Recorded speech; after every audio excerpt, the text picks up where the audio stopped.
अस्सलाम वालेकुम नाज़रीन, प्रोग्राम तमाशा के साथ फात शहबाज खान।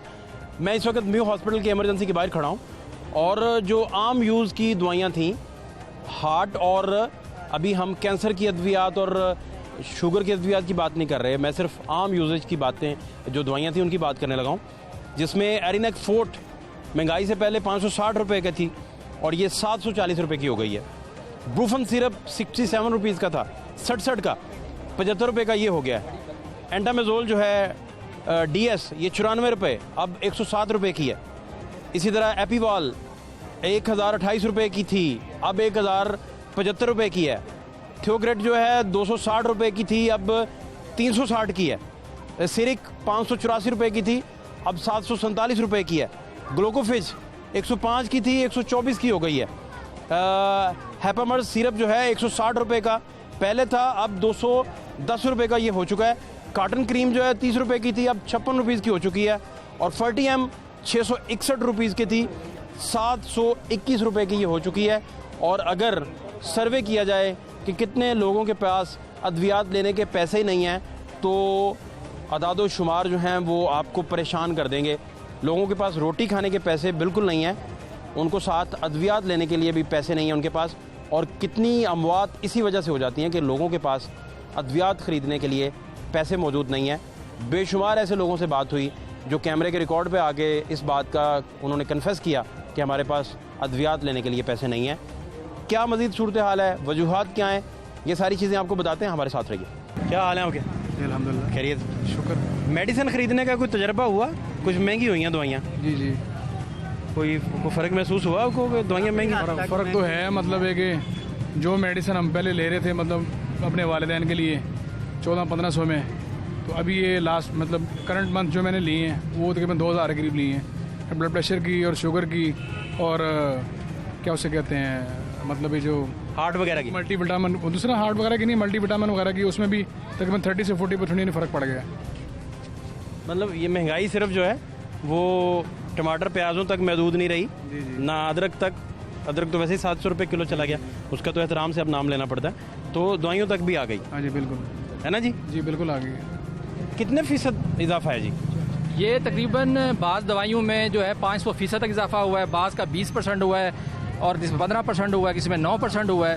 ये असल में इनके अब तो लगता है इनके हाथ में, हुकूमत के हाथ में कुछ नहीं है। जो माफिया है ना, माफिया वो बहुत ताकतवर हो चुका है। और 186 केसों में मैंने नैब को मैं एप्लीकेंट हूँ, जिसमें जो है वो फेल हो चुका है। जैसे जवेद इकबाल साहब ने मुझे 3 दफ़ा कॉल भी की, मैंने उनसे बात भी की कि भाई आप क्या कर रहे हैं। उन्होंने नोटिस भी लिया लेकिन कुछ अमल नहीं हुआ। FIA कोशिश कर रही है, वो भी कुछ नहीं कर पा रही। देखें जो माफिया जो है ना, देखें दवाइयाँ जो है ना। क्या हाल है आपके? हाल तो बोल रही है भाईजान हमारे। क्या हो गया? हो गया यही, यार चीज़ को आग लगी हुई है। दवाई कभी खरीदने गए हैं? दवाइयाँ महंगी हुई हैं। दवाइयाँ भी महंगी, हर चीज़। पता है आपको दवाइयाँ महंगी हुई हैं? चीज़ महंगी है सर। हम बहुत परेशान हैं, गरीब आदमी हम। रोज़ाना का 300-400-500 हद 700-800 कमा लेते हैं। घर जाते पता नहीं लगता। क्या करते हैं आप? हम ये रिक्शा चलाते हैं। चिंगजी रक्षा? हाँ, रिक्शे चलाते हैं हम। वो तो आपके चलान भी होते रहते हैं हमारे, और नजायज़ ही चलान होते हैं हमारे। ठीक है, हाँ ਚਲਾਨ ਕਰ ਦਿੰਦੇ ਨੇ ਸਰ। ਐਸੀ ਰਿਕਸ਼ਾ ਡਰਾਈਵਰ ਸਟਾਫ ਦੀ ਡਿਊਟੀ ਕਰ ਰਹੇ ਆ ਇੱਥੇ ਆਉਂਦੇ ਨੇ, ਵਾਰਡਨ ਹੱਥ ਫੜ ਕੇ ਤੇ ਚੀਰਾ ਕਰ ਲੈਂਦੇ ਨੇ, ਚਲਾਨ ਕਰ ਦਿੰਦੇ ਨੇ। गरीब आदमी सारी सारी रात ਇੱਥੇ ਖਲੋਤੇ ਰਹਿੰਦੇ, ਕੰਮ ਸ਼ਾਮ ਹੈ ਕੋਈ ਨਹੀਂ। ਕਿਰਾਏ ਤੇ ਮਕਾਨ ਨੇ, ਇਹ ਗੱਡੀਆਂ ਕਿਰਾਏ ਤੇ ਨੇ, ਕਿਤੇ ਚਲੇ ਜਾਈਏ। 300 रुपये ਦਾ ਚਲਾਨ, 300 ਦਿਹਾੜੀ ਨਹੀਂ ਬਣਦੀ, 300 रुपये आया भी रात जाते चलान कर देंगे।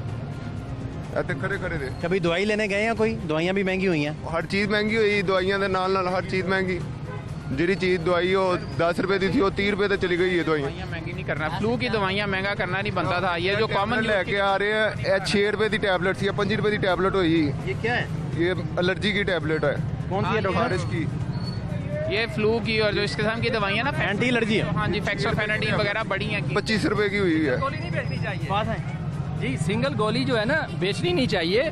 ये सर गरीब आदमी सिंगल नहीं लेगा, 6 दिन खानी है तो जिदी दिहाड़ी 250-300 रुपये की करेगा? सिंगल नहीं लेगा। वो देखिए 5 रुपये की पता कितने का होगा? तो ये जो मतलब कि 10 रुपए की है ना, वो 2 रुपए की मिलेगी। नहीं, वो एक बंदा जो है 5 रुपये की टैबलेट है, उसकी कीमतें खरीद ही बेचारे की एक है। 300 रुपये का पता है, साड़ी दिहाड़ी 300 रुपये की। यही अलमिया है। घर दे किराए देने ने, गड्डियां दे किराए देने ने, घर दा ਕਿਤੋਂ ਨਿਜ਼ਾਮ ਚਲਾਉਣਾ ਹੈ? बात ये है कि जो ਇੱਥੇ बंदे- ਇੱਥੇ ਆਨੇ ਆ ਇੱਥੇ ਉਤੋਂ ਸਾਨੂੰ ਤੰਗ ਕਰਦੇ ਨੇ, ਇੱਥੇ ਨਹੀਂ ਖੜੇ ਹੁੰਦੇ, ਕੱਢ ਲਓ ਜਿਹੜਾ ਆਂਦਾ ਵਾਰਡਨ ਉਹ ਸਾਨੂੰ 300 ਰੁਪਏ ਦਾ ਚਲਾਨ, ਖਲੋਤੇ ਦਾ ਹੀ ਚਲਾਨ। ਅਸੀਂ ਇਹ ਕਾਹਦੇ ਟੈਕਸ ਦਿੰਨੇ ਆ? ਐਸੇ ਚੀਜ਼ ਦੇ ਟੈਕਸ ਦਿੰਨੇ ਆ, ਰੂਟ ਦੇ। चाचा क्या खाते जा रहे हैं अकेले अकेले? ਆ ਪੁੱਤਰਾ ਦਵਾਈ ਹੋ ਗਈ ਮਹਿੰਗੀ ਤੁਸੀਂ ਖਾ ਕੀ ਰਹੇ ਸੋ? ਓਏ ਤਾਂ ਕੀ ਬੈਠਾ ਜਾ हैं ਖਾ ਰਿਹਾ ਸੀ ਦਵਾਈ ਹੋ ਗਈ ਮਹਿੰਗੀ जलेबियां खा रहे सो? जलेबियां ਉਹ ਨਹੀਂ ਜਲੇਬੀਆਂ ਸਾਡੀ ਪਹੁੰਚ ਕਿੱਥੇ जलेबियां महंगियां हो गई ਮਹਿੰਗੀਆਂ ਹੋ ਗਈਆਂ साड़ी पहुंच तो जलेबियां भी बाहर ने। ਇਹ ਜਲੇਬੀਆਂ ਬਹੁਤ ਚਮੰਗੀਆਂ वो बदाना खा लेना सी बदाना, ਉਹ ਬਦਾਨਾ ਦਾ ਸੀ ਚਿੱਤੇੜ ਦੀ ਚਾਦਰ ਵੇਚਦੇ ਤੇ ਉਹ ਖਾਈਏ नमक पारे खा लेने सी, ਉਹ ਕਾਹਦੇ ਨਾਲ ਖਾਈਏ ਗਾਲ ਦਾ ਕੁਰਸਾ ਲਾ ਤੇ ਉਹਨਾਂ मक्खन वाले गुलाब जामुन खा लेने सी, ਗੁਲਾਬ ਜਾਮਨ ਆ ਸਾਫਾ ਮੇਰੇ ਕੋਲ ਹੈਗਾ ਤੁਸੀਂ ਲੈ ਜਾਓ चमचम खा लेनी सी, चमचम ਤੇ ਚਮਚਮ ਖਾਈਏ ਕਾਹਦੇ ਸਿਰ ਦੇ ਵਾਲ ਲਵਾ ਤੇ ਵੇਚ ਦਈਏ बर्फी खोए दी। ਤੇ ਕੋਏ ਦਾ ਪਿਛਾ ਕਿਹੜਾ ਮਾਲ ਲੱਗੇ ਨੇ ਵੇਚ ਤੇ ਭਾਵੇਂ ਦਵਾਈ ਲੈ ਲਈਏ ਤੇ ਭਾਵੇਂ ਅਸੀਂ ਆਪ दवाइयाँ ਉਹ ਖਾ सानू मतलब खोया खाना से कट्टा बेचना पै जाएगा। ਕੱਟਾ ਤੇ ਇੱਕ ਕੱਟੇ ਨਾਲ ਨਹੀਂ ਸਰਦਾ ਹੁਣ कट्टी ਮੈਂ ਵੇਚਣੀ ਹੋਵੇ ਤਾਂ ਦਵਾਈ ਲਵੇ ਬੰਦਾ ਤੇ ਬਰਫੀ ਖਾਵੇ ਕਿ ਆਟਾ ਉਹ ਮਹਿੰਗਾ ਹੋ ਗਿਆ, ਚੀਨੀ ਉਹ ਮਹਿੰਗੀ ਹੋ ਗਈ ਤਾਂ ਖਾਈਏ ਕਿੱਥੋਂ ਹੈ? 80 ਰੁਪਏ ਦਾ ਆਟਾ ਹੋਇਆ ਖੜਾ ਹੈ, 84 रुपये। 84 ਰੁਪਏ ਮਾਸ਼ਾਅੱਲਾ, ਅੱਲਾ ਕਰੇ 200 ਨੂੰ ਹੋਵੇ। ਆਹੋ ਨਹੀਂ ਤੇ ਇਹ ਮਹਿੰਗਾਈ ਦੇ ਨਾਲ ਤੁਸੀਂ ਕਿਸ ਤਰ੍ਹਾਂ ਫਿਰ ਗੁਜ਼ਾਰਾ ਕਰਦੇ ਹੋ? ਕੀ ਕਰਦੇ ਪਏ ਹੋ? ਅੱਧੇ ਬਾਲ ਨੂੰ ਅੱਜ ਖਵਾਣੇ, ਅੱਧੇ ਸਵੇਰੇ ਖਵਾਣੇ ਆਨੇ ਚੁੱਪ ਕਰ ਤੇ ਪੈ ਜਾ ਤੇ ਸਕੂਨ ਵਾਲੀ ਗੋਲੀ ਦੇ ਦਿੰਦੇ ਆਨੇ ਪੈ ਜਾ ਆਰਾਮ ਨਾਲ। ਬਾਲਾਂ ਦੀ ਤੁਸੀਂ ਲਾਤੀ ਡਿਊਟੀ ਲਾਤੀ ਕਿ ਇੱਕ ਦਿਨ ਸੋਮਵਾਰ ਨੂੰ ਖਵਾਉਣਾ ਹੈ, ਇੱਕ ਨੂੰ ਮੰਗਲ ਨੂੰ ਖਵਾਉਣਾ ਹੈ, ਇੱਕ ਨੂੰ ਬੁੱਧ ਨੂੰ ਖਵਾਉਣਾ ਹੈ। ਚੌ ਨੂੰ ਤਾਂ ਖਵਾਣੇ ਅਸੀਂ ਸੋਮਵਾਰ ਨੂੰ ਹੈ ਤੇ ਚੌ ਨੂੰ ਮੰਗਲ ਨੂੰ ਖਵਾਣੇ, ਉਹ 4 ਖਵਾ ਦਿੰਦੇ ਆ। ਕਿੰਨੇ ਬੱਚੇ ਜੇ? ਬੱਚੇ ਹੈਗੇ ਨੇ ਮੇਰੇ 7। 7 ਬੱਚੇ। ਹਾਂ ਵੱਡਾ ਟੱਬਰ ਮਾਸ਼ਾਅੱਲਾ। ਤੇ ਕਿਸ ਤਰ੍ਹਾਂ ਗੁਜ਼ਾਰਾ ਫਿਰ ਕਰਦੇ ਹੋ? ਕੀ ਕਰਦੇ ਹੋ? ਗੁਜ਼ਾਰਾ ਬਸ ਇੱਕ ਤੈਨੂੰ ਦੱਸਿਆ ਤਾਂ ਹੈ, ਨਸ਼ੇ ਵਾਲੀ ਗੋਲੀ ਦੇ ਦਿੰਦੇ ਚੌ ਨੂੰ ਤੇ ਇਹਨਾਂ ਨੂੰ ਖਵਾ ਦਿੰਦੇ ਆ, 2 ਜੀ ਆਪ चल लेंदा है रोज। ਤੇ ਹੈ ਦਵਾਈਆਂ ਤੇ ਮਹਿੰਗੀਆਂ ਹੋ ਗਈਆਂ। ਤੇ ਦਵਾਈਆਂ ਮਹਿੰਗੀ ਹੋ ਗਿਆ ਤੇ ਅੱਲਾ ਕਰੇਗਾ ਜਿਹੜੇ ਮਹਿੰਗੀਆਂ ਉਹ ਨਸ਼ੇ ਦੀ ਗੋਲੀ ਜਿਹੜੀ ਬਾਲਾਂ ਨੂੰ ਦੇ ਰਹੇ ਹੋ ਉਹ ਵੀ ਮਹਿੰਗੀ ਹੋ ਗਈ ਹੈ। ਉਹ ਮਹਿੰਗੀ ਹੋ ਗਈ, ਉਹ ਇਕੱਠੀਆਂ ਪਹਿਲੇ ਲਈਆਂ ਅਸੀਂ। ਪਹਿਲੇ ਦਾ ਸਟਾਕ ਆਇਆ। ਮੈਨੂੰ ਪਤਾ ਸੀ ਮਹਿੰਗਾਈ ਹੁੰਦੀ ਆ ਦੀ ਇਹ ਬਾਲਾਂ ਦਾ ਕਿੱਥੋਂ ਖਵਾਵਾਂਗੇ ਹੈਂ? ਅੱਛਾ ਇਹ ਸਭ ਆਮ ਨੂੰ ਅੱਲਾ ਹੀ ਹਦਾਇਤ ਦੇਦਾ। ਤੁਸੀਂ ਕਿੱਥੇ ਚੱਲੇ ਹੋ ਨਾ? ਉਹ ਚੱਲੇ ਆ ਅਸੀਂ ਕਿੱਥੇ ਅੰਦਰ ਹਸਪਤਾਲ 'ਚ, ਕੀ ਹੋਇਆ? ਖੈਰੀਅਤ? ਉਹ ਤਾਂ ਮਰੀਜ਼ ਹੈ कित्थों आए हो? उकाड़े उकाड़े। ये यहाँ की जो सूरत हाल है, और इस सारी सूरत हाल में सबसे ज़्यादा जो सफ़र कर रहे हैं, जो मजबूर लोग हैं, जिनके पास खाने के पैसे नहीं हैं, उनके पास अद्वियात के कहाँ से आएंगे? और जब प्रायोरिटी पे वो जाते हैं तो वो अद्वियात नहीं लेते, वो कुछ खाने की चीज़ ले लेते हैं। और अद्वियात ना होने के बायस बहुत सारे लोग जो हैं वो यहाँ से फिर चले जाते हैं इस दुनिया से। और बहुत बड़ा अलमिया है कि गरीबों के पास जो है वो खाने पीने की अशिया भी ना हो। भाईजान क्या हाल है? क्या नाम है आपका? ज़ियाउर रहमान। रहमान भाई, अब्दुल रहमान, ज़ियाउर रहमान। ज़ियाउर रहमान भाई। तो ये अखरोट किस तरह है भाई? 500 रुपये किलो। 500 रुपये किलो। अद्वियात महंगी हो गई, दवाइयाँ, अखरोट भी महंगे कर दिए। हाँ जी, तो 250 रुपये होते थे, नहीं वो महंगाई है। महंगाई हो गई। हाँ महंगाई।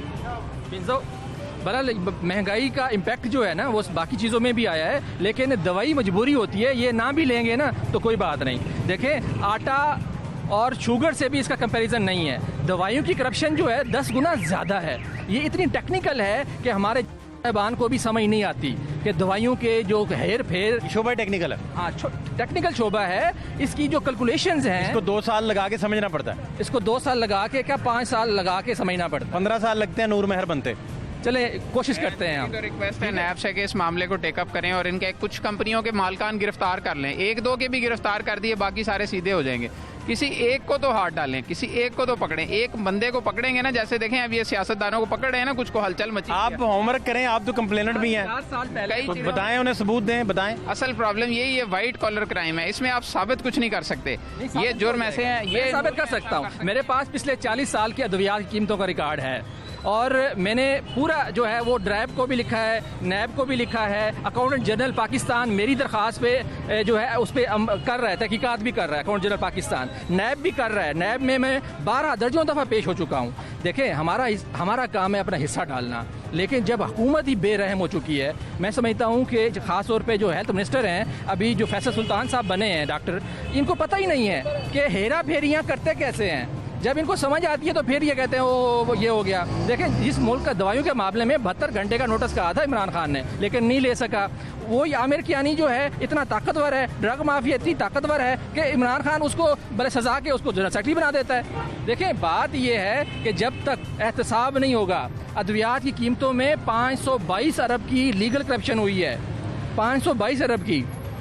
एक नोटिफिकेशन से जो है, जो 27 नवंबर 2013 का जो नोटिफिकेशन था 15% इंक्रीज का, वो स्टे की वजह से नवाज शरीफ ने वापस लिया था, लेकिन वो 5 साल स्टे चलता रहा। इस गवर्नमेंट ने बजाय कि वो कंपनी से पैसे वापस लेती, ठीक है, वो और महंगी कर दी, और महंगी कर दी। ये सूरत हाल है यहाँ की।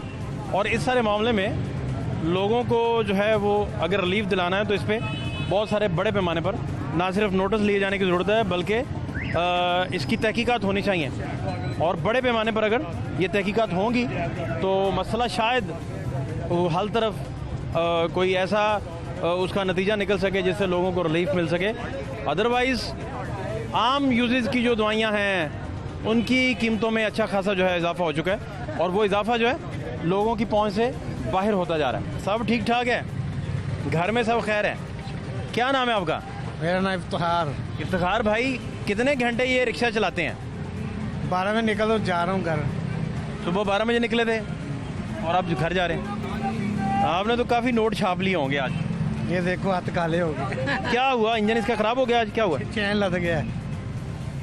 चैन टाइट करवाए ना यार। नहीं, वो वैसे ना पूरी छोटे चैन की थी ना, वो निकल गई है। आज का दिन फिर आपका तो मेहनत में ही लग गया, ज़ाया हो गया सारा दिन। ऐसे वहाँ से बैठे हुए। दवाइयाँ खरीदने गए हैं कभी? कौन सी? कोई भी दवाई खरीदने का मौका मिला हो? कभी दवाई ली। पता है महंगी हो गई हैं? हाँ। ये कैसे पता है? महंगी हुई है। 7 साल पहले जाते थे, आप गए नहीं जब वालदा बीमार थी ना। अच्छा, आपको अंदाज़ा है कि दवाइयाँ महंगी हुई हैं? हाँ जी, हर एक चीज़ महंगी। हर चीज़ महंगी होगी। आटा महंगा, चीनी महंगी, घे महंगा। गरीब कितने जाएगा, की करेगा? दिहाड़ी कमांदा है बंदा, कितने जाएगा? भुखा रहेगा, की करेगा बंदा? बोल में गया ये जो महंगी हो गई वो नीचे सस्ती नहीं होनी दोबारा। असल प्रॉब्लम तो ये है, मैं कहता हूँ कोई मैकेनिज्म ऐसा हो कि आज महंगी होगी तो चलो अगले महीने सस्ती हो जाए।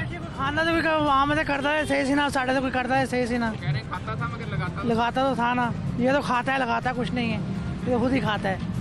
ये कहता है खा ही जाओ, लाना नहीं। गरीब बंदा भुखा मार जाए पानी। क्या करते हैं आप? लंडे का काम गए। बचत रह गई अब इसमें कि कोई नहीं? इसमें भी कोई बचत नहीं, बहुत महंगा हो गया। पहले तो लंडे में से अच्छी खासी बचत आ जाती थी। आप कोई चक्कर नहीं, बहुत महंगा। और 10 हज़ार की मंडा वो 20 हज़ार की घाट आती है। बेचते हुए भी आप महंगा फिर बेचते हैं, जाहिर ही बात। खरीदने वाला कोई नहीं होगा फिर। खरीदने कस्टमर ही काम आता है। कस्टम लग गया बहुत ज़्यादा, डबल।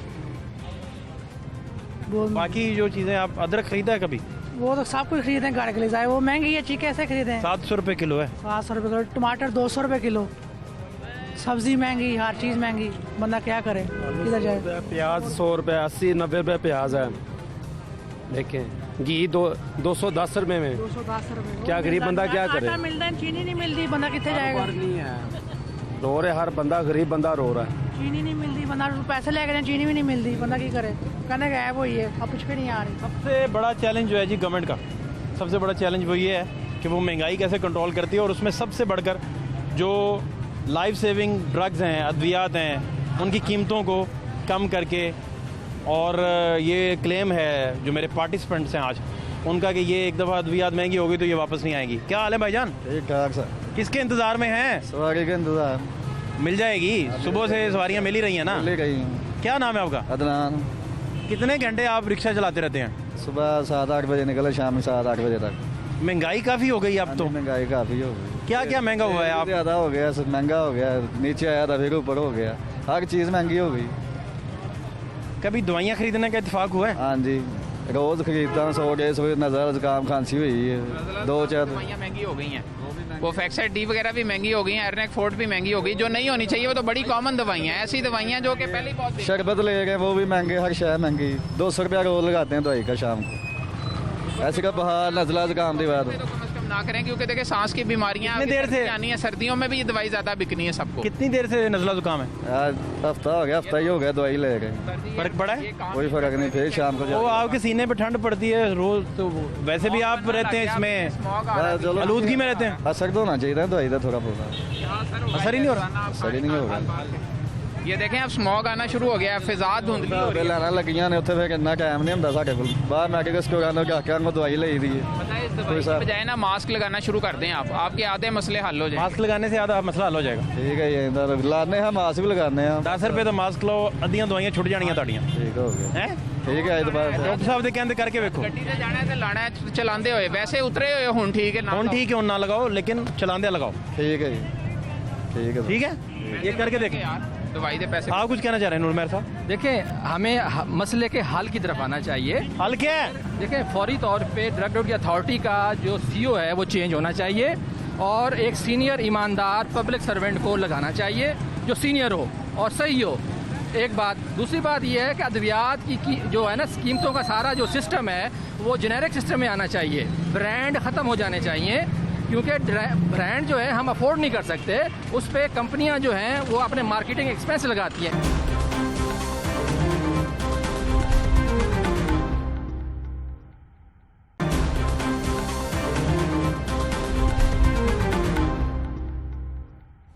नूरमेहर साहब, मैं आपसे जानना चाह रहा हूँ, कौन कौन सी अद्वियात आप समझते हैं कि जो महंगी हुई हैं और कितने फ़ीसद उनमें इजाफा हुआ है? भी बहुत ही बेरहमी से इजाफा किया गया है, और बेरहमी इसलिए मैं कह रहा हूँ कि ऐसी अद्वियात जिनका इजाफा करना मतलब कि कोई उसकी तुक नहीं बनती थी, एक बात। दूसरी बात यह है कि मॉनिटरिंग का सिस्टम जो है ना बिल्कुल नहीं है, और आए रोज़ कीमतों में इजाफा जो है ना इस वजह से हो जाता है कि अब देखें, अभी इसी एक माह में 2 दफ़ा इजाफा हुआ है। एक 53 अद्वियात और कुछ जेनेरिक साल्ट में इजाफा हुआ है, तकरीबन ये 5000 के करीब अद्वियात बनती हैं जिसमें इजाफा हुआ है। फिर 94 अद्वियात कीमतों में इजाफा हुआ है, फिर 253 अद्वियात की कीमत में आज समझ लें कि वो इजाफा बाहर आया है। ठीक है, अब क्या है कि बड़ी बड़ी जो मल्टीनेशनल कंपनियां हैं उनका इतना इन्फ्लुएंस है हमारी ड्रग अथॉरिटी पे कि वो जो है ना मिनिस्टरों को ब्राइब करते हैं, और पिछले जो आमिर कियानी साहब थे उन्होंने बेतहाशा इजाफा किया, अरबों रुपए का किया।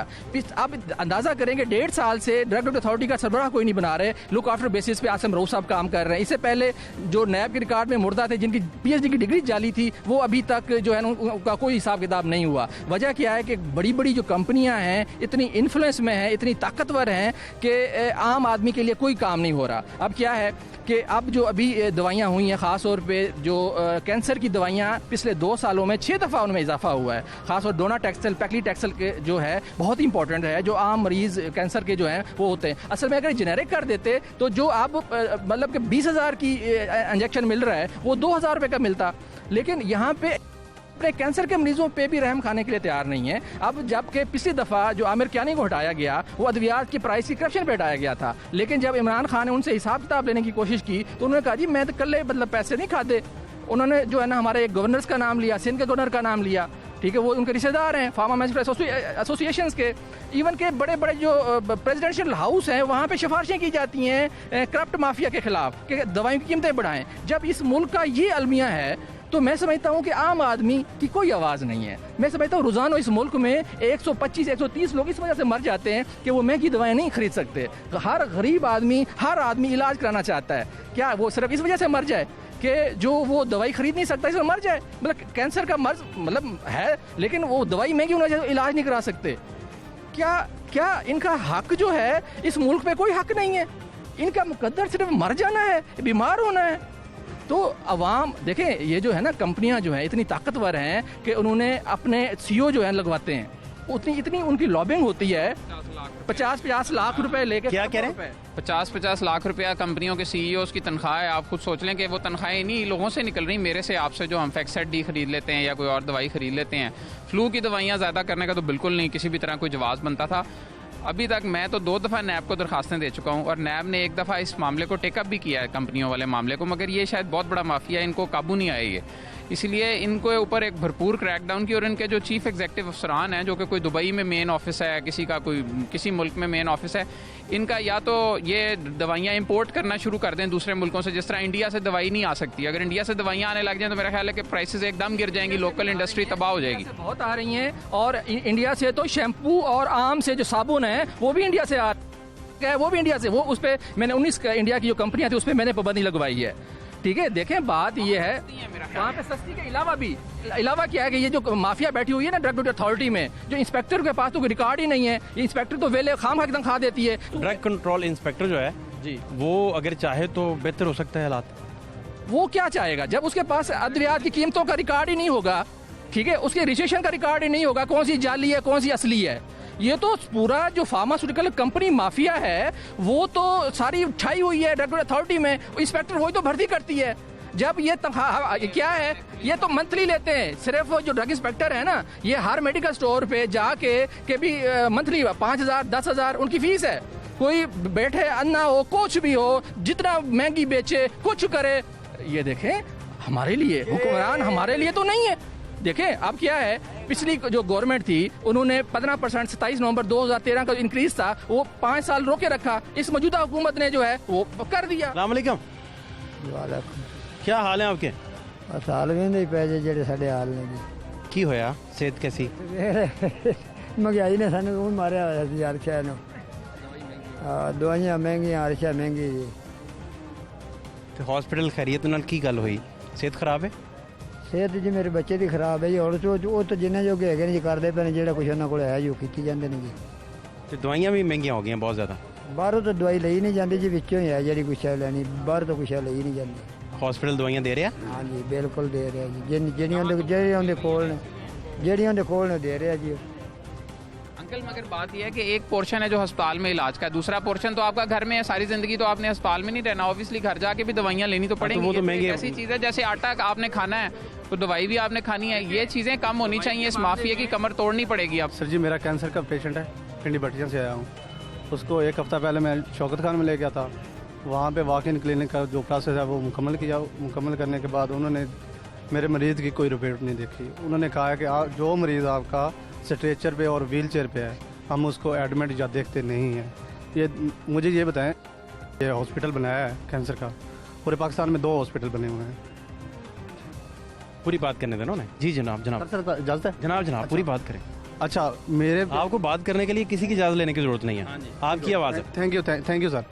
अच्छा, मेरा पेशेंट वो जिस तरीके से मैं उसको लेके आया हूँ, मैंने गाड़ी का किराया भरा है, गरीब आदमी हूँ, उसका इलाज नहीं हो रहा, वो एडमिट नहीं हो रहा। जो बीमारी है, जिस बीमारी का वो इलाज हम करवाना चाहते हैं, उसकी उसे मेडिसिन नहीं मिलती तो वो मरीज़ कैसे ठीक होगा। आप इधर लेके आए हैं म्यू हॉस्पिटल में। म्यू अस्पताल का जो इन्होंने पर्ची हमें दी है कि आप जाके करवाओ अल्ट्रासाउंड। अल्ट्रासाउंड के लिए गए हैं, उन्होंने कहा है कि हमारे पास फिल्में नहीं हैं। एक्सरे के लिए गए हैं 27 नंबर कमरे में, उन्होंने कहा हमारे पास फिल्में नहीं है, आप जाओ एमरजेंसी में। एमरजेंसी से पहले जो प्रोसेस था वो सर्जिकल वार्ड का था। सर्जिकल वार्ड वालों ने भेजा है हमें 27 नंबर कमरे में। 27 नंबर कमरे वालों ने इधर भेजा है। इधर वालों ने ये ज़बान इस्तेमाल की है कि भाई उनके पास फिल्में नहीं है, आप जाके पूछो क्यों नहीं है।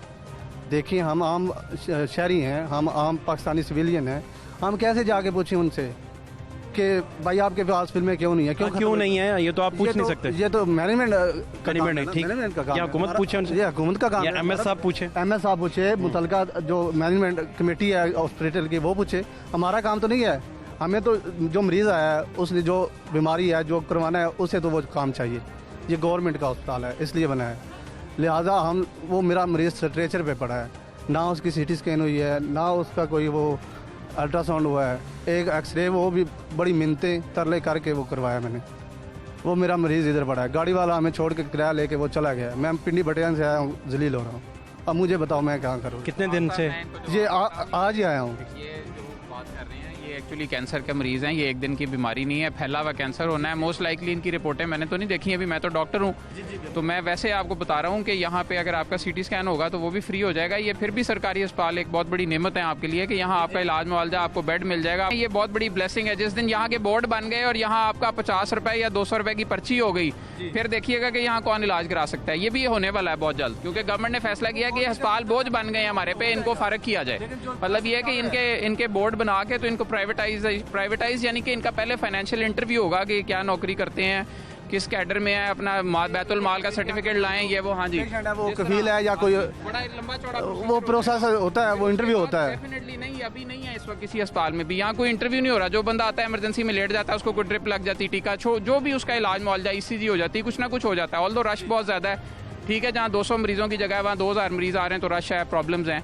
मगर ये कि ये अभी फिर भी बहुत एक ऐसे मॉडल पे चल रहे हैं कि चलो गरीब आदमी का फिर भी कुछ ना कुछ हो रहा है। जिस टाइम यहाँ बोर्ड बन जाएंगे और जिस तरह PIC में है, कैटेगरीज हैं, प्राइवेट कैटेगरी है, पेइंग कैटेगरी है, तो फिर बहुत मुश्किल हो जाएगा इलाज मुआवजा। डॉक्टर साहब मुझे आप ये बताएं, वो वहाँ पे जो बंदा बैठा है, मैंने कहा भाई मुझे जो रेडियोलॉजी की कह रहे हैं ना, मैं प्रोफेसर ऑफ रेडियोलॉजी को भी बता दूंगा कि ये मसला चल रहा है, क्योंकि ये सारे जितने टेक्नीशियंस हैं ना, ये उनके अंडर हैं, तो वो इनकी सुबह इनकी क्लास करा देंगे। आपके बताने से एक और मेरी बात सुने ना, ये मैनेजमेंट है ना पूरे अस्पताल की जी, वो मैं गया हूँ उसके पास, ये फ्री जो एम्बुलेंस वाले होते हैं, फ्री एम्बुलेंस वाले जो होते हैं, उनके पास मैं लेके गया हूँ। मैंने कहा यार मेरा मरीज़ है, उसको लेके जाना है सर्जिकल वार्ड में, आप मेरे साथ चलेंगे? उसने कहा वो एम्बुलेंस खड़ी तो है, लेकिन उसमें ना सिर्फ कोरोना के मरीज हम ले जाते हैं। वो मैं इनको असल में 3 एम्बुलेंस है, कोरोना के मरीजों की एम्बुलेंस अलग है, उसमें आपका मरीज नहीं लटाएंगे वो, क्योंकि वो फिर कोरोना के मरीज हैं उसमें। जो दूसरी एम्बुलेंस है पीछे खड़ी हुई है। अब आप क्योंकि नए आए हैं इसलिए आपको पता नहीं है, मैं भी 2-3 दफ़ा इस तरह हो चुका है, मुझे पता है कि ये मसले थोड़े बहुत हैं, क्योंकि अब नए आदमी को तो वाकई नहीं पता कि OPD के अंदर अगर डिजिटल एक्सरे। कोरोना वाले बंदे के पास चले गए? नहीं, कोरोना वाले बंदे के पास नहीं, मैंने वो कुर्सी पे बैठा था भाई, मैंने पूछा भाई मैंने ना अपना मरीज सर्जिकल वार्ड में लेके जाना है, उसने कहा वो बंदे से जाके मिलो। अच्छा, वो बंदे से जाके मिलो। मैंने कहा भाईजान हमने मरीज अपना उधर लेके जाना है, मेरे साथ चलेंगे? उसने कहा जो मेरे पास एम्बुलेंस खड़ी है सिर्फ कोरोना वाली है। मैंने कहा भाई गाइड कर दे। मैंने कहाँ जाना है? उसने गाइड नहीं किया? नहीं, वो ये जो इनके रवैये की शिकायत है ना, इनकी जेन्युइन का जो मसला है बहुत सीरियस है। मेरी बात सुने। मैंने कहा भाई आप गाइड, आपका काम है, आपके पास जो एम्बुलेंस खड़ी है वो सिर्फ कोरोना के लिए है, लेकिन आप मुझे पाकिस्तानी शहरी होने के नाते, इंसानियत के नाते आप मुझे गाइड कर सकते हैं। कि आप लोग हैं ना, वैसे ये लोग भी हैं, इंसान एक ही तरह के हैं। अगर आप भी किसी सरकारी महकमे में मुलाजम है या किसी जगह किसी और महकमे में चले जाएंगे, वहाँ भी आपको लोगों के इसी किस्म के रवैये मिलेंगे। जो सेक्रेटेरिएट है या बाकी जगहों पे रेलवे स्टेशन है, वहाँ भी यही कुछ हो रहा है। ऑल्दो इनकी तरबियत होनी चाहिए और इनको एहसास होना चाहिए कि जो लोग आ रहे हैं उनको अच्छे तरीके से, क्योंकि मरीज़ बनते किसी को देर नहीं लगती। मुझे भी कोई मसला हो जाए तो मैं भी अभी पेशेंट बन जाऊँगा। मतलब आप देखें, हम में से कोई भी बीमार हो सकता है। ये जो इंसानियत है ना, ये तरबियत से आती है, आहिस्ता आहिस्ता आती है। ये क्या नौकरियों से निकाल के आ सकती है कि इनको सुबह नौकरी से निकाल दें, फिर ये रो रहे होंगे कि जी मेरे छोटे छोटे बच्चे हैं, अल्लाह का वास्ता मुझे बहाल कर दें, या आप दरख्वास्त दे दें, इंक्वायरी हो जाएगी। मगर ये इनको सिखाना पड़ेगा, ये ऐसे सीधे नहीं होंगे। 50 साल के बिगड़े हुए, ये पिछली हुकूमत ने काफ़ी बिगाड़े हुए, सारी सियासी भर्तियाँ हुई हुई हैं अस्पतालों में, उस वजह से लोगों के रवैये ऐसे हैं। पहले तो लिस्ट आती थी कि जी भर्ती हो गए सारे, 2-2 लाख रुपया दे के लोग भर्ती हुए हैं। तो ये सिचुएशन एकदम नहीं ठीक हो सकती। असल में ये तो दवाइयों पे प्रोग्राम कर रहे हैं, तो वो आप उस पर भी थोड़ा बताएं, ताकि अगर कोई आपको उसमें प्रॉब्लम्स आए या गवर्नमेंट को फीडबैक दें, ताकि जो फेडरल गवर्नमेंट के लोग सवाल रह तो नहीं गया आपका? नहीं, ठीक है, ओके।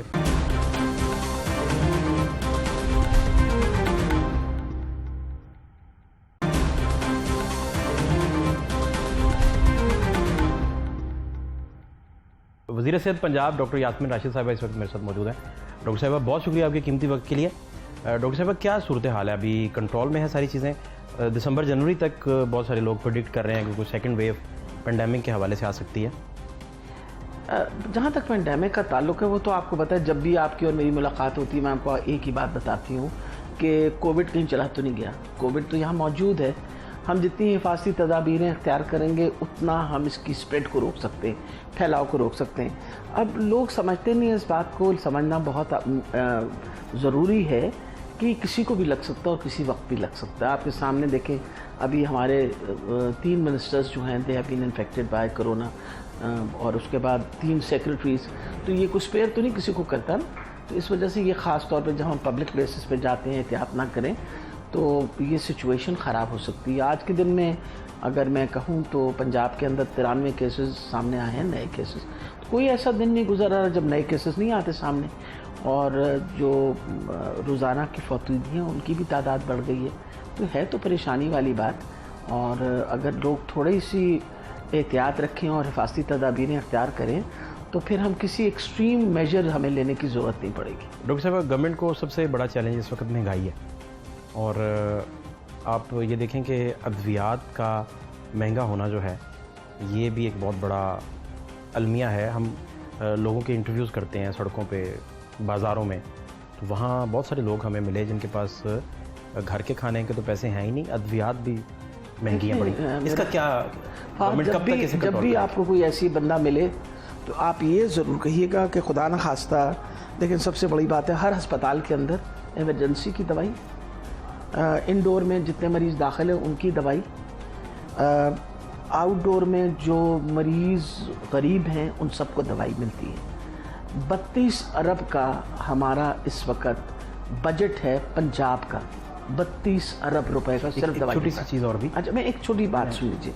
फिर सबसे बड़ी बात है इस चीज़ के बारे में आप ज़रूर सही फरमा रहे हैं। 2018 की जून जुलाई के अंदर एक डिसीजन जो है ये जो पिछली हुकूमत है उसने ली थी कि हमने दवाइयाँ, क्योंकि बार बार जो लाइफ सेविंग ड्रग्स थी वो मार्केट से गायब इसलिए हो रही थी कि लोग कहते थे हम अफोर्ड ही नहीं कर सकते बनानी। फॉर एग्जांपल मैं एक छोटा सा एग्जांपल आपको देती हूँ, एट्रोपिन है एक ऐसा टीका which is a life saving, उसका 1 रुपये का टीका है। अब मकसद था कि वो उनको 1 रुपये में 12 नहीं खा रहा था, उसकी कीमत जो है वो 4 रुपये हो गई। अगर आप एड्रेनलिन ले लें, आप अगर मैग्नीशियम सल्फेट है, मैग्नीशियम सल्फेट हम एक्लेम्शिया के लिए इस्तेमाल करते हैं ख़वातीन, लाइफ सेविंग ड्रग। अगर एक खातून को एक्लेम्शिया हो 90 पैसे का था, अब 90 पैसे से हो के अभी इस वक्त 3 रुपये का। मसला अगर हम ये कीमत बढ़ाते ना, उनकी प्रोडक्शन बंद हो जाती है, प्रोडक्शन बंद होने की वजह से कल हमारे पास लाइफ सेविंग ड्रग्स यहाँ होनी नहीं थी। मैं ऑलरेडी फैसल सुल्तान साहब से कह चुकी हूँ कि जो 94 मेडिसिन हैं जिनकी कीमतें बढ़ाई गई हैं, जो लोग कहते हैं 300-400 गुना बढ़ाई गई हैं, वो मेहरबानी करके सबकी डिटेल भेजें। और उसके अलावा आप खुद भी आके, I will sit down with you, एक एक दवाई पे मैं आपको बताऊंगी कि इनकी क्या ज़रूरत होती है और ना होने की वजह से हमें कितना बड़ा नुकसान होता है। और ये लोग इस बात को समझते हैं। मैं मानती हूँ महंगाई है, कोई शक नहीं है, हम खुद बड़े दुखी हैं इस बात को कि हम इस महंगाई पे हमें काबूल करना बहुत अहम है हमारे लिए। मुझे अभी लाहौर की ये जिम्मेवारी दी गई है प्राइस कंट्रोल की। आपको पता है ये बड़ा मुश्किल एक काम है, लेकिन इंशाल्लाह इसके ऊपर हमने ऑलरेडी काम शुरू कर दिया। परसों शाम मैंने कोई 2.5 घंटे की एक मीटिंग की थी डिप्टी कमिश्नर साहब के साथ। जो प्राइस चेकिंग मैजिस्ट्रेट्स हैं उनके नंबर हम बढ़ा रहे हैं, बाज़ारों के जो हैं वो तादाद बढ़ा के 35 पे लेके जा रहे हैं। हम इंशाल्लाह इंश्योर करेंगे कि आटा और चीनी जो है, जो गवर्नमेंट कह रही है जिस रेट पे, वो गरीब आदमी के लिए अवेलेबल की जाए। पूरी कोशिश कर रहे हैं कि बाहर से इंपोर्ट, अब जैसे फॉर एग्ज़ाम्पल टमाटर की तो बातें मैं जब गई हूँ और बैठी हूँ तो मुझे पता चला है कि टमाटर की फसल जो है बहुत ज़्यादा बारिश होने की वजह से तबाह हुई है। और अब ईरान से रिक्वेस्ट किया कि आप वो खोल दें ताकि उसकी इंपोर्ट आना शुरू हो जाए। अभी स्वाद से उनकी खेप आनी शुरू होने लगी है। तो इंशाल्लाह पूरी कोशिश कर रहे हैं कि ये जो खाने पीने की चीज़ें खुदनोश की, उनके ऊपर भी काबू करें। और जहाँ तक दवाइयों का ताल्लुक़ है, गरीब आदमी के लिए हमारी तो टॉप प्रायोरिटी है। अगर ना होती तो 52 लाख ख़ानदानों को हम कार्ड न देते। आपको पता है 52 लाख ख़ानदानों को हमने हेल्थ कार्ड दिए हैं, और ये वो कार्ड्स हैं जिनके तहत वो दाखिल होकर अपना इलाज करवा सकते हैं। इलाज करवाने के अलावा जब वो दाखिल होंगे और उसके बाद उनको मज़ीद घर की 5 दिन की दवाई भी साथ दे दी जाती है। डॉक्टर साहब, ये ड्रग कंट्रोल इंस्पेक्टर्स जो हैं, इनकी अगर आप प्रॉपर मॉनिटरिंग करवाएं तो ये हुकूमत का बड़ा काम आसान कर सकते हैं और बड़ा बेहतर हो सकता है। इसमें साथ जो भी लोग मिलते हैं वो कहते हैं कि पहले हमें हॉस्पिटलों से शुगर की दवाइयाँ और हार्ट की दवाइयाँ मिलती थी, अब वो नहीं मिलती, वो बंद हुई हैं। नहीं, ये भी देखें ना, आपको मैं ये बता दूं कि कोविड के ज़माने में क्योंकि कोई तकरीबन रोज़ाना 3000 मरीज़ आता था दवाई लेने के लिए PIC से, हमें परेशानी थी कि लोग आएंगे और ये ना हो कोविड हो जाए। तो आपको पता है हमने घर पे डिलीवरी शुरू कर दी। PIC से अगर आप सिर्फ PIC चले जाएं तो आपको अंदाज़ा होगा कि दिल के कितने मरीज़ों को हर महीने की दवा फ्री ऑफ कॉस्ट मिलती है। इस वक्त हेपेटाइटिस का जितना इलाज, जो हमारे पास मरीज़ रजिस्टर्ड है, जिसकी डायग्नोसिस हो गई है और वो हमारे पास रजिस्टर्ड है, सबको फ्री मेडिसिन मिल रही है। ट्यूबरकुलोसिस, HIV, एड्स, इन सब की हमारा जो वर्टिकल प्रोग्राम्स है उसके मुताबिक फ्री मेडिसिन मिल रही है। शुगर की ये नहीं है कि हुकूमत कई दफ़ा सप्लाई की जो चेन है उसमें जब कमी आ जाती है तो at times injections are not available, रोकी बिल्कुल नहीं गई। शुगर की भी दवाई जो है मुसलसल मौजूद है। तो इसलिए ये मैं आपको बता दूं कि अस्पतालों में अगर ये बात ना होती तो आप बताइए कि 32 अरब रुपए की दवा कहीं खर्ची हो रही है ना और इस्तेमाल ही हो रही है। सो 32 billion rupees is a huge amount of money. इतनी की दवा हम मुसलसल सारे अस्पतालों में सप्लाई कर रहे हैं, और जहाँ से भी मुझे ज़रा सी भी शिकायत आए कि कोई दवाई अवेलेबल नहीं है तो मेरी पूरी कोशिश होती है कि उसी वक्त चेक किया जाए बाकायदा, बल्कि इंक्वायरीज़ मांग की हमने जहाँ दवाई अवेलेबल नहीं की गई। तो मेरा ख्याल है कि अगर किसी को कोई शिकायत है तो हमारी हेल्पलाइंस हैं मौजूद, उन हेल्पलाइंस के ऊपर इमीडिएटली अगर हमें शिकायत मिल जाए हम पूरी कोशिश करते हैं। मुझे कई दफ़ा रात में 1:30 बजे भी फ़ोन आया है कि कुत्ते ने काटा है और हम गए हैं तो फलान जगह दवाई नहीं मिली। आई हैव इंश्योर्ड उनके घर तक वैक्सीन पहुंचवाई नहीं है मैंने। वैक्सीन अवेलेबल है, लेकिन कोल्ड चेन मेंटेन करने के लिए बहुत ज़रूरी है कि वो डिस्ट्रिक्ट हेडक्वार्टर के लेवल पे या सीओ के पास हो या तहसील हेडक्वार्टर लेवल। अब कई जगह पे, अब for example rural health centre में गए हैं और वहाँ दवाई वैक्सीन इसलिए अवेलेबल नहीं है कि कोल्ड चेन, तो उनको बताया जाता है कि आपने वहाँ नहीं, तो वो इस बात पे नाराज़ होते हैं कि हमें फ़लाँ जगह क्यों भेज रहे हो। मजबूरी की बात है, आपने कोल्ड चेन मेंटेन करनी है उसकी। इस वक्त हमने हर अस्पताल के अंदर, हमारे DHQ में, THQ में, टीचिंग हॉस्पिटल्स में anti rabies vaccine is available, anti snake venom is available. ये मतलब मुसलसल एक, वो कहते हैं ना, इस fire fighting all the time कि वी आर ट्राइंग कि जी मेडिसिन जो हैं वो अवेलेबल हों। तो मेरा ख्याल है कि जहाँ तक मुश्किल वक्त है महंगाई का, कोई शक नहीं है इसके अंदर। उस पर भी आपको पता है कि प्राइम मिनिस्टर साहब ने कहा है कि हम पूरी एफर्ट कर रहे हैं। जहाँ तक दवाइयों का ताल्लुक़ है, मैं पूरी वसूख से कहती हूँ कि अगर कोई ऐसी शिकायत है कि आप किसी अस्पताल गए हैं और आपको दवा नहीं मिली तो आपने बताना ज़रूर है हमें। हाँ, आउटडोर के अंदर हर आउटडोर के मरीज़ को तो दवा देना बहुत ही मुश्किल काम हो जाएगा, और पहले भी नहीं दिया जाता था, कोई नई बात नहीं है। इंडोर का पेशेंट यानी वो मरीज़ जो दाखिल हुआ है उसको, इमरजेंसी के सब मरीज़, सबको दवा मिल रही है। डॉक्टर साहब, एमरजेंसी का कोई नंबर अगर आप बता दें जी। 0800 99 000 0800 99 000 ये कंप्लेंट सेल का नंबर है। 0800 99 000 ये बाकायदा हेल्पलाइंस हैं। और अभी कोई और नहीं तो जो कोविड की हेल्पलाइन है उस पर कह दें, मतलब बताएंगे हमें कंप्लेंट्स में, तो बाकायदा कंप्लेंट्स की भी एनालिसिस करती है कि जो कंप्लेंट्स आ रही हैं किस चीज़ के बारे में आ रही हैं। ज़्यादातर जो हमारे पास कंप्लेंट्स आती हैं ना, ज़्यादातर वो अमले के रवैये पे है। तो उसके लिए हम अब पूरा काम कर रहे हैं, बाकायदा उनकी काउंसलिंग की क्लासेस की ट्रेनिंग करने की प्रोग्राम बना रहे हैं और इंश्योर करते हैं, खुद चेक करते हैं कि अगर कोई शिकायत हो जाए। आपको पता है कि इस वक्त हमारे तकरीबन 26 के 26 जो हमारे डिस्ट्रिक्ट हेडक्वार्टर हॉस्पिटल्स हैं वो they are under camera surveillance, you know, just to see कि हॉस्पिटल के अंदर जो अमला है उनका रवैया कैसा है, वो पेशेंट्स को टाइम पे देख रही है नहीं।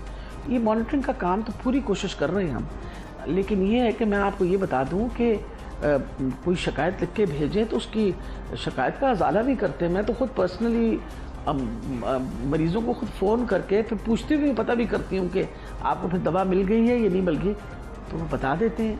लेकिन इतनी बड़ी आबादी है आपकी 11 करोड़ की, कुछ ना कोई तो नाराज़ रह ही जाता है हमारे से, लेकिन कोशिश हम ज़रूर कर रहे हैं।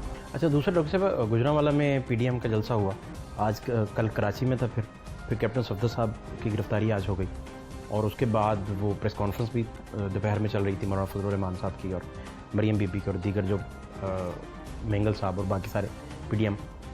तो हुकूमत के अंदर इन सारे जलसों को लेकर परेशानी है, इस्तराब है, या नॉर्मल है सारा? मेरा ख्याल है परेशानी की तो कोई बात नहीं है। अगर आप सिर्फ गुजरांवाले के जलसे को एनालाइज करें तो जो बहुत सारी पार्टियां मिलके एक जलसा करती हैं तो उसके असरात तो आप खुद ही देख लेते हैं और सबरात भी खुद देख लेते हैं कि जब मरियम ने तकरीर दे दी, मरियम बीवी ने तकरीर दे दी तो आधा से ज़्यादा क्राउड निकल गया था वहाँ से, और फिर उसके बाद जब क्या कहते हैं बिलावल बोल चुके हुए तो बाकी भी चले गए थे।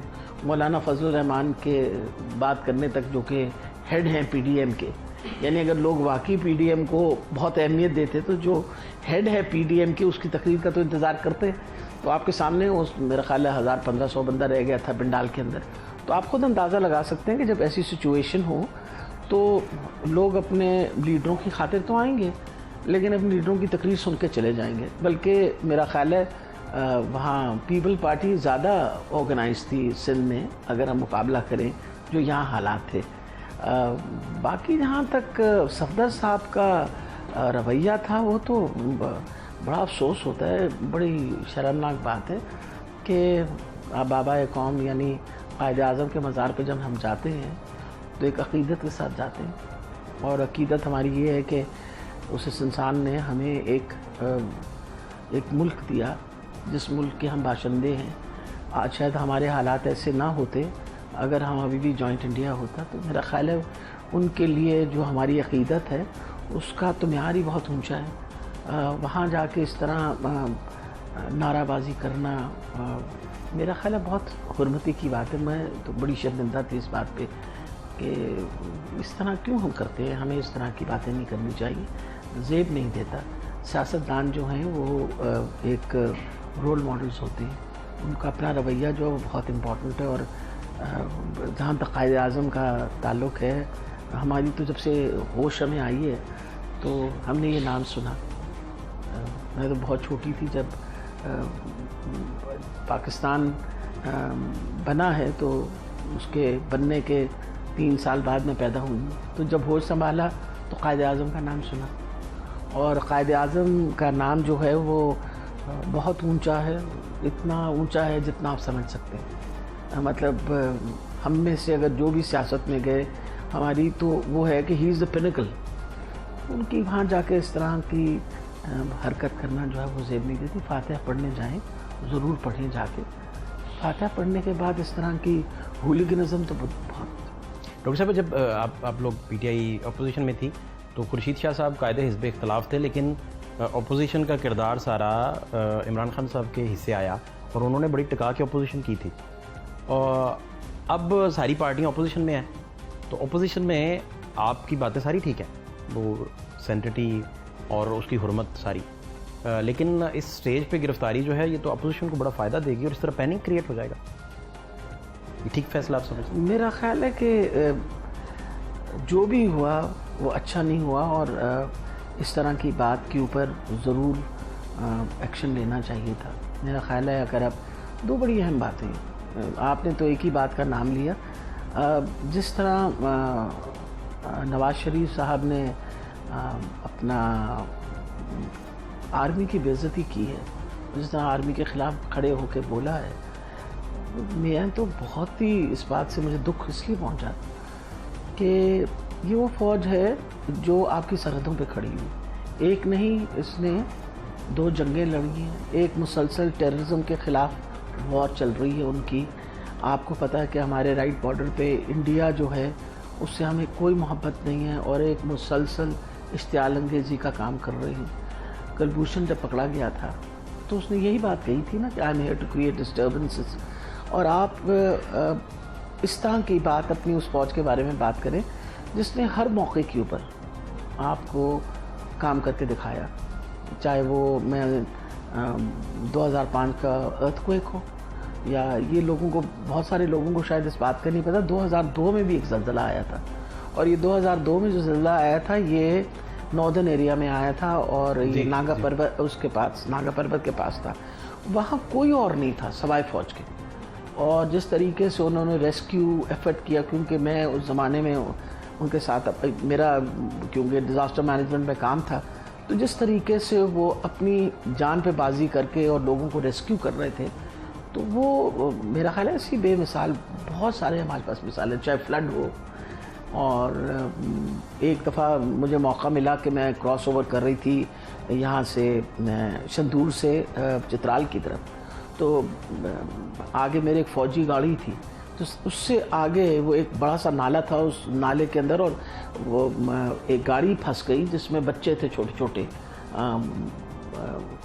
जिस तरीके से वो अपनी बग़ैर अपने बारे में सोच समझ के वो दौड़े हैं और दौड़ के उन बच्चों को निकाला और गाड़ी को धक्का मार के बाहर निकाला, मतलब उस तरह का रिस्पॉन्सेस जब आप देखते हो तो हमें तो अपनी फ़ौज को सलाम करना चाहिए।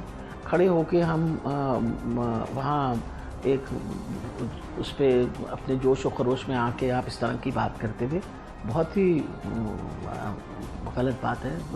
और ये मैं बता दूं आपको, इस चीज़ का दुख सबको है।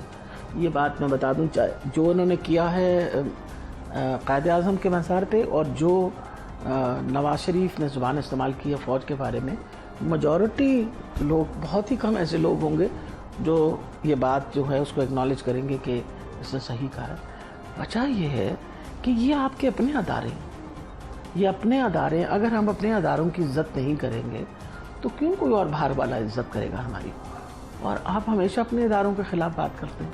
भाई ये इदारे, आपको इतना बड़ा मौका मिला था, आप जब यहाँ थे तो कितनी दफ़ा आप आए हैं हुकूमत के अंदर, आपका ख्याल था कि कोई, अब जैसे हर चीज़ को आप जब क्रिटिसाइज़ करते हैं तो फिर आपने तब्दीलियाँ लानी थी, आपने लॉज के अंदर चेंजेस लाने थे, वो तो किया नहीं आपने। फिर आज बाहर खड़े होके पहले तो ये है कि आपको वापस आ जाना चाहिए, आपकी तो तबीयत माशाल्लाह काफ़ी ठीक हो गई, और आप हमें जब यहाँ से गए थे तो ये कह के गए थे मैं अपना इलाज करवाऊँगा, तो अब तो लगता है बग़ैर इलाज के ही आप सही हो गए हैं, तो वापस आ जाइए, तशरीफ़ ले आएँ और आके जो सियासत करनी पाकिस्तान में बैठ के करें ना, दूर बैठे क्या। मतलब अल्ताफ़ हुसैन जैसी अगर आपसे सियासत करेंगे तो फिर आपका जो अंजाम है वो भी अल्ताफ़ हुसैन जैसे ही होगा, ये मैं आपको यकीनन बता दूँ।